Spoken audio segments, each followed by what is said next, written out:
she would be returning to her mother. It was a huge emotional undertaking and a life-changing commitment, added to which we needed the money from my job. Every penny counted, not only because of the cost of the house, but also as a nest egg for the day we did have a baby and I had to give up work. I closed the newspaper and dropped it into the magazine rack. "Coffee?" I asked John. "Yes, please, and a donut, if there's one left."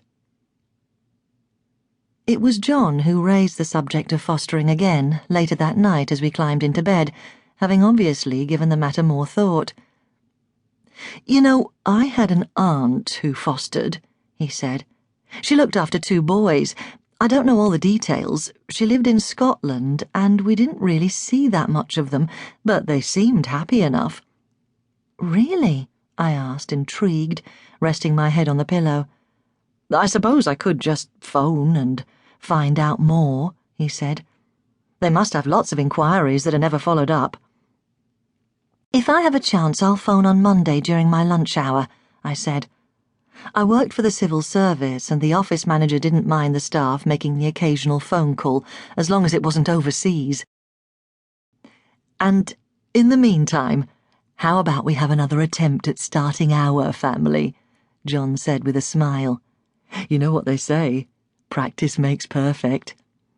I laughed, and snuggling down into the bed felt John's strong, warm arms encircle me, and his lips lightly on mine. I phoned the social services on Monday. It was an answer machine. I left my name and home telephone number, and said that I'd seen their advertisement about fostering Mary, and would like some more information. There was no dedicated line to the Children and Families team at that time. Now, if you phone to inquire about fostering, a social worker from the Children and Families team with experience of looked-after children, as they're called, will speak to you and tell you what you want to know. Well, that's the theory at least, although even now some councils are more efficient than others at recruiting foster carers.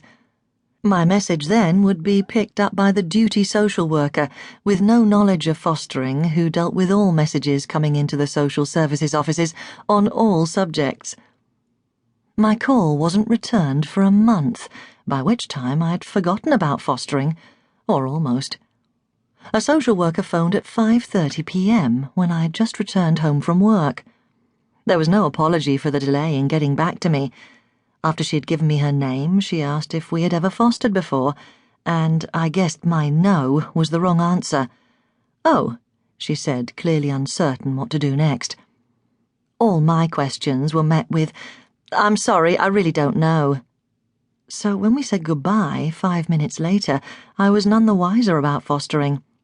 However, she did say she thought there might be a leaflet somewhere, and that she would try to find it and send it to me, for which purpose I gave her our address. Another week passed before the leaflet arrived, a single photocopied A4 sheet showing pictures of smiling children with some general remarks that foster homes were needed for children who couldn't be looked after by their natural parents, but with no details about what was actually involved.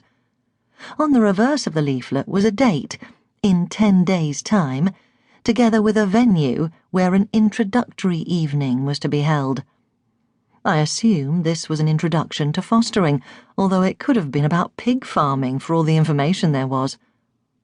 I'd asked the social worker a number of specific questions, and the leaflet said nothing other than there were children of all ages who needed foster homes. I left the leaflet with the other non-urgent mail on the shelf in the kitchen and thought no more about it. John and I were both busy with work and finishing the house. It wasn't until the day before the introductory meeting was scheduled that John raised the subject over dinner. "Are you going to that meeting?" he asked as we ate.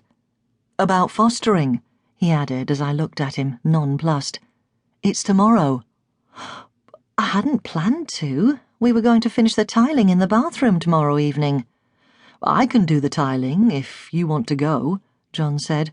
"Or we could go together and do the tiling on Saturday. I'm not playing golf."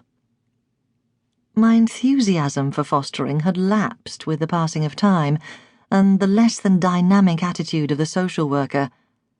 "Do you want to go?" I asked. He nodded. "May as well. Hear what they have to say."